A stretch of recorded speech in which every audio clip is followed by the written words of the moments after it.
Even after successive lockdown and preventive measures, coronavirus cases have soared in India over the months, and despite the fact that recovery rate is bettering each day, exceptional challenges keep raising their heads now and then. One such challenge has been the rising number of doctors and healthcare professionals falling prey to the virus.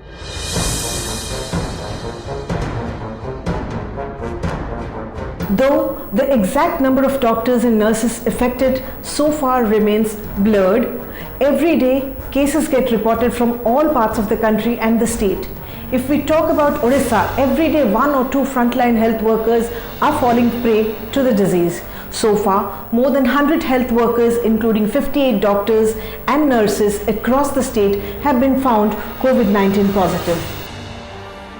Recently, 5 doctors from AIIMS, 2 lady doctors of a community health center in Narla area of Kalahandi district, and a doctor and nurse of Nayagarh district headquarters hospital were found positive. There have been cases from Rourkela Government Hospital, besides 6 accredited social health activities, Anganwadi workers, sanitary staff and volunteers in Kendrapada district who have tested positive for COVID-19 on May 31. They were engaged in 2 temporary medical camps.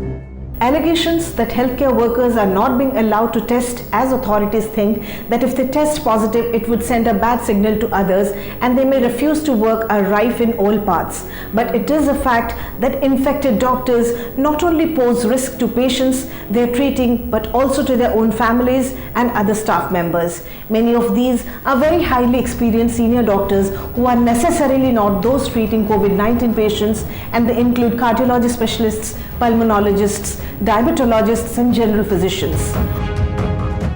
The high number of cases among doctors indicates that a large number of people visiting hospitals are carrying the virus and they don't know about it. A patient visiting a non-COVID hospital for a routine dialysis treatment and later testing positive could infect many others at the hospital.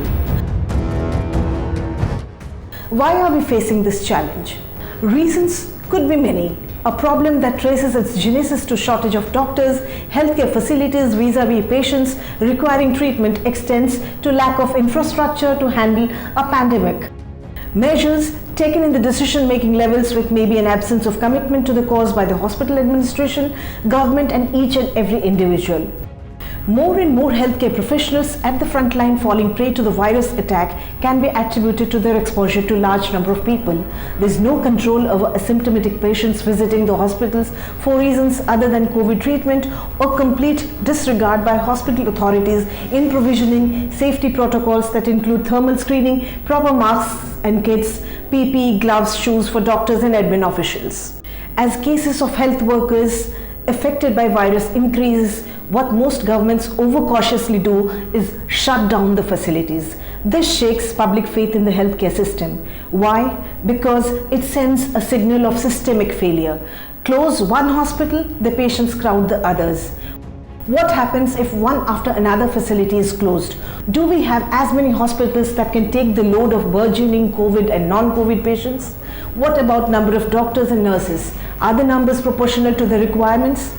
Although such incidents can be counted as unforeseen, one cannot deny that there is no follow-up on the part of the respective state governments in keeping an eye whether official guidelines are being implemented in hospitals, both government and private, in treating non-COVID or asymptomatic patients. Not to forget lack of foresight from hospital administrators, most of whom are not successful in setting up personal hygiene and social distancing norm within hospitals. In a reality check recently, I was shocked to see the rush of patients at the Capital Hospital. People rushing in hordes had no distancing among each other, let alone wearing masks and physical distance.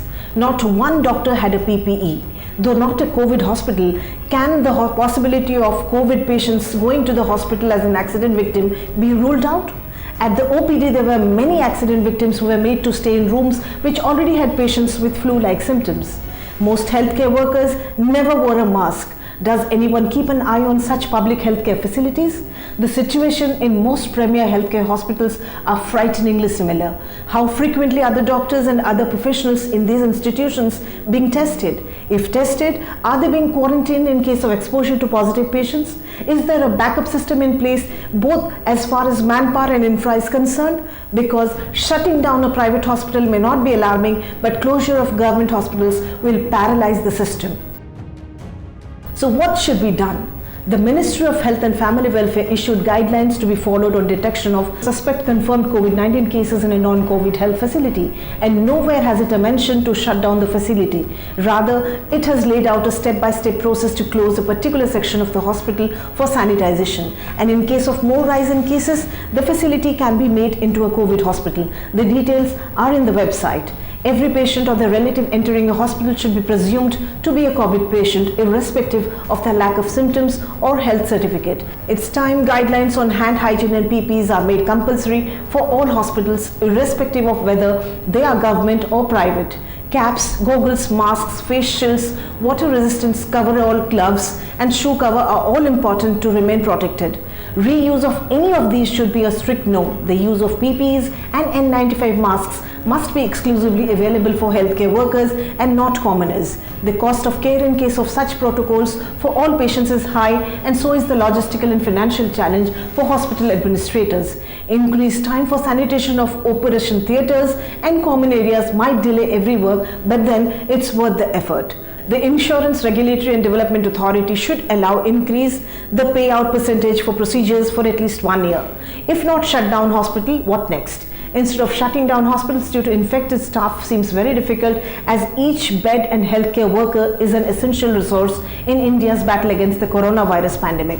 Protecting vulnerable healthcare professionals, workers from infection should be the foremost priority. Proper rostering of all healthcare frontliners and asking those in the higher age bracket to work from home, suppose through telemedicine, seems doable. At least some workforce can be kept away from the hospital so that in case one batch gets tested positive, the second one can be in place to offer service. Even keeping one floor or some designated areas locked can help provide a backup system so that in case of an infection, the major areas can be vacated for sanitation. The situation in private hospitals is a little better, though most of it are beyond the access of commoners. Still, so many corporate and private healthcare facilities are reporting cases of infected doctors and nurses. What these places need to gear up with is manpower training, sensitization, providing right gear for all working in hospitals, and institutional precautions, and all of these involve a lot of financial ramifications. A financial package for private healthcare providers combined with massive investment in public healthcare should be high on the government's agenda. If the government are investing huge in coming up with COVID facilities all across, ensuring that the existing facilities are well equipped to keep professionals and patients safe is not too much to ask for, or is it?